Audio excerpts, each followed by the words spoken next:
Brutal Barracuda, a Sniper Elite channel. Hey guys, welcome back to the channel. So in this video I'm going to be doing a really quick review of the second part of the Season Pass 1 roadmap, the Concealed Target Weapon and Skin Pack. We're going to have a quick look, see what we get and find out if it's worth your money. So this pack is available to download free now if you have already purchased Season Pass 1.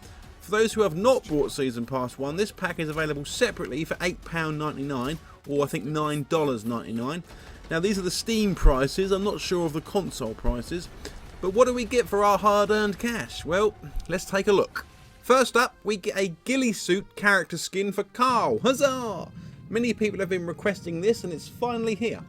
So far the only Ghillie suits in the game are for the Axis Invader once he gets 100 kills. And for multiplayer once you reach rank 50. Now the Ghillie suit in this pack is not the same version as the Ghillie suit already in the game. In fact it's more of a Ghillie headpiece really. As you can see here, it's not a full Ghillie suit, which may be a bit disappointing to some, but there were many different types of Ghillie suit during World War II. Personally, I actually kind of like it. You can see here the kind of suit that they were going for, but I imagine most people would have probably preferred the full Ghillie suit. Now it's worth mentioning that the Ghillie suit is purely cosmetic. It does not make it harder for the AI to spot you, so it doesn't help keep you hidden.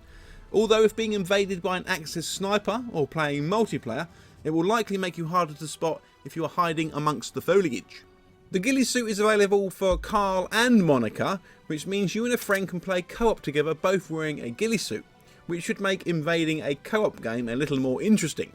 It would have been pretty sweet to be able to equip the Ghillie suit to all characters, but that is not the case. The Ghillie suits can be used in campaign, survival and multiplayer. Now overall I've got to say I'm pretty happy as far as the design of the Ghillie suit goes. If there's one thing Rebellion have done, it's an incredible job with the authenticity of the uniforms and the vehicles. Everything just looks fantastic in Sniper Elite 5, I think. And it's nice to see they've put some effort into creating a different design of Ghillie suit when they could have probably just gotten away with copying and pasting the existing one. So yeah, it's nice to see a new Ghillie suit in the game, and for the first Sniper Elite 5 character skin DLC, I've got to say I'm happy enough with it. Hopefully the next skin though will be an invasion skin of Sniper Elite 3's Raubvogel. Fingers crossed. Next up we get a single camo skin, the P-Dot. Now let me just start by saying I hate this thing. I think it looks terrible, but that is just my personal opinion. Even though I hate it, I do want to give credit to Rebellion for this skin though, simply because they've once again tried to stick with the authenticity of World War II, because this is an actual World War II camo pattern. Here you can see what it should look like versus what it actually looks like. My problem with it is that the end result is that there's too much orange. It's not dark enough. This is supposed to be the Concealed Target pack.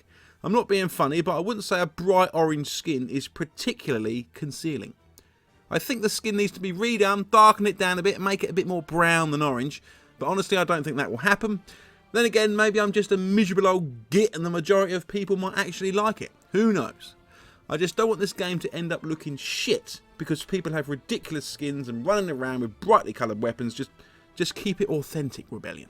Another big problem is the fact that we only get one weapon skin. One measly weapon skin seems a bit lazy if I'm honest. We should most definitely be getting more, especially considering the base game only shipped with 2 camos, which in itself is not great. This skin can be applied to all pistols and SMGs, but it is not compatible with any of the rifles. Moving on, the final thing included in this pack is the HS-22 pistol, or the HDM as you will likely know it. It's got an audible range of 13 meters because of the built-in suppressor, which is good. Its base stats give it the highest mobility of all the pistols and the highest rate of fire of all pistols. Now it's not very powerful though. In fact it's the pistol with the lowest damage at 29 HP.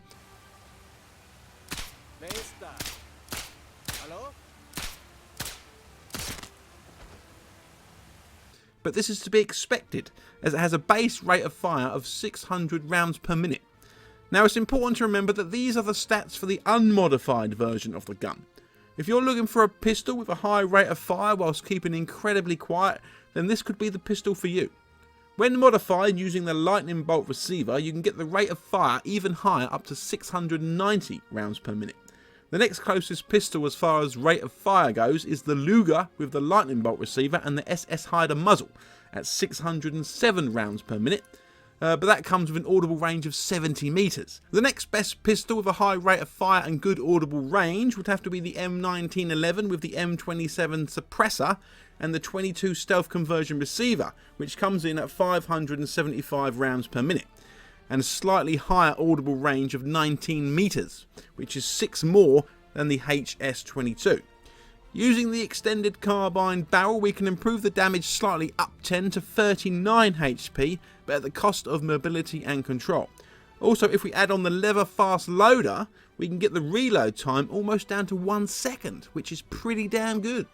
And finally, the HS22 does come with 4 new attachments, so 2 barrels and 2 magazines, but just be aware that they are not instantly available, as they must be unlocked first via challenges. But it does not take very long to unlock them. So overall, it's actually not a bad gun, but it won't be replacing my M1911, which I feel is the best pistol in the game thanks to its high customizability and the fact that it can have a scope equipped, whereas the HS22 cannot.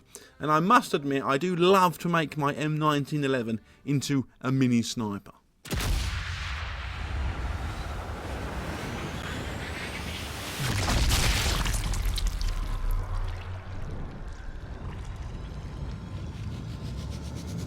And that is everything that you get in the Concealed Target pack.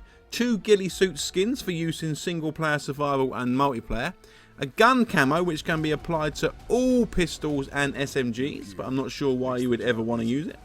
And 1 pistol which is actually pretty good if you want a high rate of fire and good mobility whilst remaining silent. But the big question is it worth your money? Well, if you've purchased the Season Pass, it remains to be seen, as we still have 2 more DLC drops to go for the Season Pass 1. But if you don't have the Season Pass and you're thinking of picking this up separately, then by this point you have likely already made up your mind. If you are someone who has been desperate to get your hands on a ghillie suit for Carl, then you could argue that yeah, it is worth it.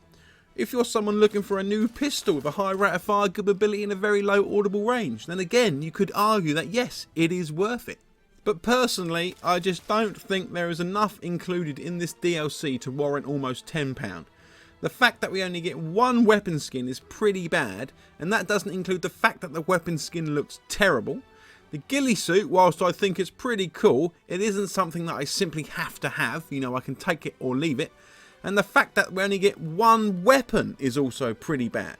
Whilst the gun itself is okay, and I do think there is a place for it in the armoury, we just don't get enough content here. We basically get 1 skin, 1 camo and 1 gun for a tenner, and that is not worth it. Now if we compare this DLC to similar Sniper Elite 4 DLCs, you will start to see the problem. The price of these packs is going up, but the value to the player is going down. Hopefully Rebellion will turn this around by the time the next DLC pack drops. Okay, that's going to be it for this video. Hopefully it has helped you make up your mind as to whether or not you're going to pull the trigger on this pack. Either way, be sure to let me know in the comments down below. Thanks so much for watching. If you enjoyed this video, please do give it a like. It really does help the channel to grow. This is a dedicated Sniper Elite channel, so hit the subscribe button to be kept up to date on all things Sniper Elite. And I will see you guys in the next video!